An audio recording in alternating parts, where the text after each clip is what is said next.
What's up, everyone? Welcome back to another review, and this time we're taking a look at Shriek. If you know what I did last Friday the 13th.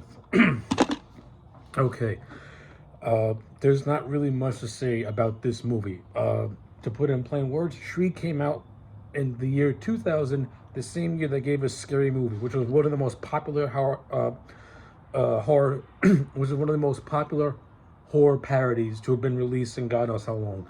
Shriek is basically a piggyback off that movie, and for what it is, I like Shriek. If you know what I did last Friday the 13th, I like this movie's stupidity. I like the silliness of it. The comedy is not as clever or as cool and scary as it is in Scary Movie, but this movie does have some merits. You know, it has Tom Arnold, and I'm a fan of Tom Arnold, and I like his portrayal as the character of Dewey. I got a lot of laughs out of him. I like the majority of the castmates, of the cast members. Like, you have Simon Rex, who would go on to be in Scary Movies 3 and 4. He's in this movie playing a character called Slabberbeast, which is the character who has dyslexia and is more or less the archetype of the stupid jock. You have Julie Benz, who plays the character of Barbara, who is the popular girl. You have the character of Martina, who is like this, mysterious, awkward girl. And you have the character of Dawson, who is the mysterious young kid. This movie has all those, classic tropes that you see in teen horror movies. And what this parody tries to do, Shriek tries to be a parody of a parody in a way. Now, it doesn't always handle that comedy in a very clever way, but for the most part, it does have some funny moments in it. And I do get a lot of enjoyment out of it.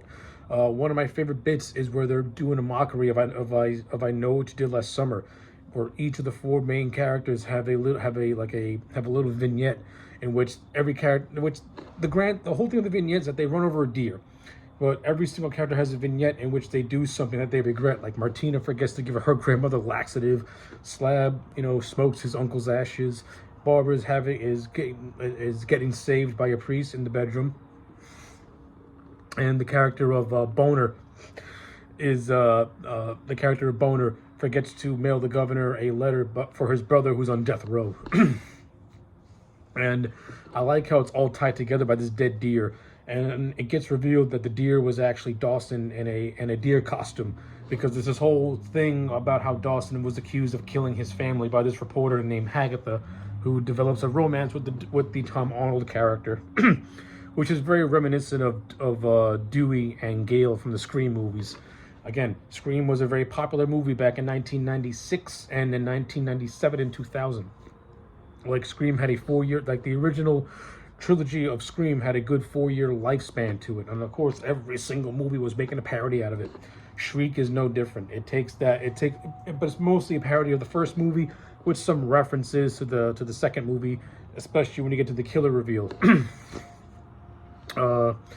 So yeah, the characters come across as likable. I mean, you're not going to get award-winning acting in a movie called Shriek if you know what I did last Friday the 13th. I mean, let's be real. But for what you get, it's funny. I thought a lot of the actors, for what the material they had to work with, they were fine. Really, to me, the star of the show is Tom Arnold. I thought he was absolutely hilarious. I actually like the opening prologue of this movie with this character called Screw from everything in this movie is so exaggerated, and that's why I like it. There's a character called Screw from behind who gets attacked by the killer, which is very reminiscent of Drew Barrymore from Scream, from the first Scream movie. But in this one, he's wearing like a hockey mask, very similar to the poster of Friday the 13th Part 5, where Jason's wearing like this full gear goalie mask. This is not a Jason mask. This was a poster from a Friday the 13th movie. This particular mask was never in a Friday movie. But anyway, the killer's wearing this. He accidentally runs into like this bug zapper, which turns into the Ghostface mask, which was stupid, yet very humorous. Actually, I think the killer and a lot of his scenes, they're actually some of the best scenes of the movie. Just him being this bumbling oof who always tries to go for the kill, but he's just so bad at what he does. He always misses everyone by a hair. He does have some moments where he almost gets them, but then through happenstance, the teens end up surviving their encounters with him. He couldn't even kill the high school principal, played by Coolio. This movie is so cheesy and so stupid, but I love it. I like the dumb. I like the dumbassery of it. Like, the movie does not even attempt to take itself seriously, and I don't want it to. One of the things I did not like about Scary Movies 3 and 4 is that it tried to take itself a little too seriously. This, to me, is the same spirit of Scary Movie, in which it doesn't take itself seriously. It knows it's dumb, it knows it's ridiculous, and it just has fun. The comedy is not clever at all.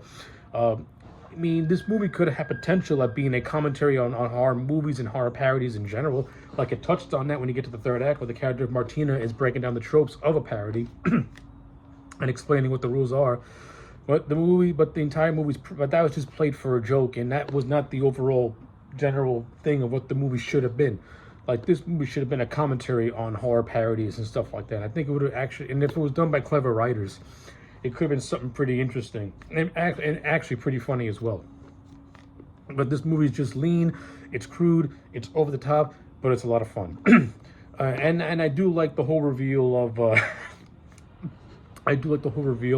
of Dewey's cousin Harding being the killer at the end of this movie. I mean, I also like the fact how we never see Harding at all throughout the course of this movie.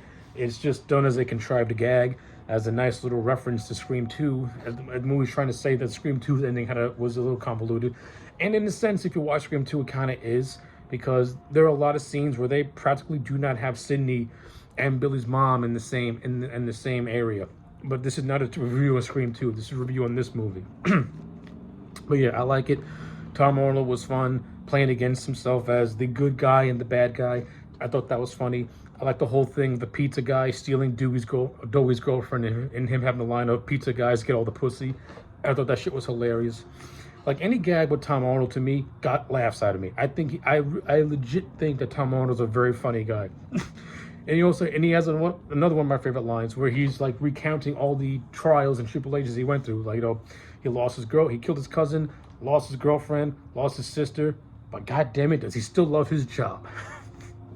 Good shit. Good stuff. I like it. So yeah, those are just my overall general thoughts on Shriek. If you know what I did last Friday the 13th. Is it as good a Scary Movie as the first Scary Movie? Absolutely not. But is this movie a fun watch? I think it is. It's got a lot of funny gags. And with all that being said, gonna give it a solid 6 out of 10. I enjoyed this movie, and I still enjoy this movie after over 20 years. This is still a fun movie to me.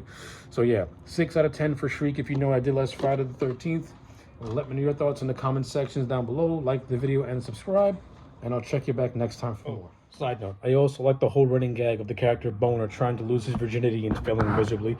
And I also like the parody scene of Grease, which segues into Christine. I think that scene with Simon Rex is actually pretty funny, and I got a lot of chuckles out of it.